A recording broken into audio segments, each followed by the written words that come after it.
Hello everyone. I realize I have not done a video update in quite some time, so I am doing a little video update. This here is the seed-grown Nepenthes ampullaria. It is still doing quite well. I've recently moved it into a larger pot size here just to give it a bit more room to expand, and because it does have some little pups coming up there as well. I guess I'll start more on the Nepenthes side here. This is a unknown Nepenthes, no ID, but it is kind of like a floating bug setup still. So just sits there floating in water, a bunch of Ugricularia and some other things. I think there's a little Drosera in there. But yeah, he's doing pretty good. Just recently had quite a huge leaf jump, as you can see there. So definitely tell that the summer temperatures are kicking in. Do have two random orchids in the back there. They're doing their thing. Lots and lots of aerial roots. Another unknown Nepenthes. Beautiful new leaf coming in. This is the most recent picture here. And it is fairly striped. I'm kind of shocked. So I'm interested to see what he becomes, or she. I think that's the Rob. Yep, the Rob Vecchi. Guessing it's a Bruno Exotics. It also had a fairly nice leaf jump. That's the newest one coming in there, as you can see, compared to the older one. But fairly flared, pretty slow growing as well.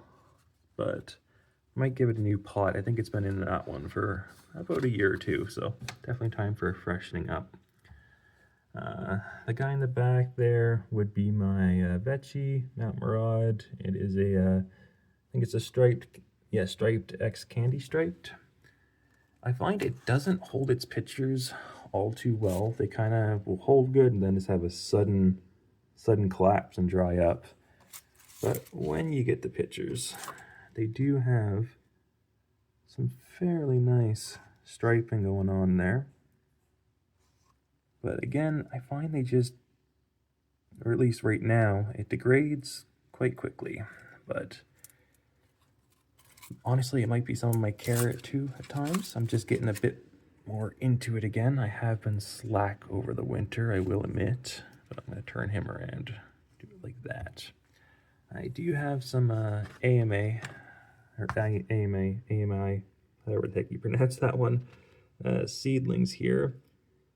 They'll be about a year old in August, but they are, I'm just going to move that actually while thinking about it. They are starting to ever so slowly pick up some growth rate, however. So I'm hoping by fall they'll be a little bit more manageable to look at. This would be the Espada Beck. It pretty well sat there with one leaf for 3-4 months, and then all of a sudden it kind of came back to life. Really nice pictures on this one though. I'm hoping the white pillarstone remains, because it's just such a unique contrast of very green plant, not much redding compared to like some of my more ampullarias. But then a striking red picture, and then the white pillarstone. It will be fairly interesting to see what becomes of that guy. Another random ampullaria. That's just a hybrid species. It's mixed with not sure what, but he's doing pretty good. Some die off on that guy. From this side is mostly Drosera. I do have some Pinata in there as well. Namely, that's the newest guy, that nice little pink guy. Yep. Do have some, I'm not even going to try to pronounce that right now, but it's the Australian pitcher plants there. My phone wants to focus. There we go. And it looks like I also got a little forked sundew in the background there too. Those things are like weeds at times. Nice little cross there I got from Willie. It had the succulent winter vase, so it's starting to come back out of it with those nice carnivorous leaves again. And then just some random alba and the red form, then the Madagascanus. I probably butchered that pronunciation again though, but all in all, this tank's doing pretty good, and I do have some bromeliads there as well. But further down here, get another tank.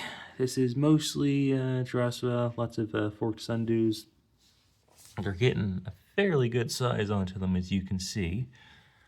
These grow lights, I've actually had these since 2019, 2020. I know it's before COVID was ever a thing. So they are pretty weak, I'm not gonna lie, but the results still speak for themselves. Mind all the crap on the glass I gotta clean up, but that's some Tokiensis as well. But as you can see, since swapping them over, they are losing some of their reddish color. Their red color was when they're up in there with the Spider Farmer light, but they're still happy. The growth rate is not slowed down at all, and I'm hoping to unload some of these guys soon. And for the biggest part of the update is the Highland setup. So these guys had a bit of a sudden collapse. Unfortunately, they had a bit of a moldy root issue. I ever so carefully swapped out the substrate a little while ago, and the new growth is showing, as you can see. Lots of new little growth points and a new little plantlet coming out from the bottom of that guy. He's not as happy, as you can see, some black spots, but the leaf has stopped progressing into whatever was going on there, and it's stabilized a bit, and it's still growing. So really hoping I can save that guy, and I do have to clean out the bottom water there. But yeah, that's just a little bit of the Highlands there. And thank you for watching a quick update video.